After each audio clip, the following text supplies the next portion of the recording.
জেনে বুঝে মানলে কুরআন হাফেজ হওয়ার পরে বেহেশতের সুপারিশ পাবো আপন জনের তরে।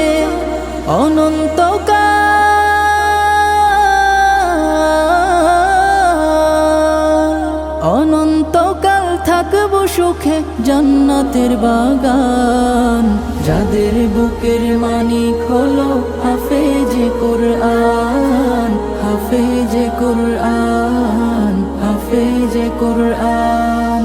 কিয়ামতের মাঠে যখন থাকবে সবাই ভীত, হাফেজদের মা বাবা তখন হবে সম্মানিত। কিয়ামতের মাঠে যখন থাকবে সবাই ভীত, হাফেজদের মা বাবা তখন হবে সম্মানিত। তাদের মাথা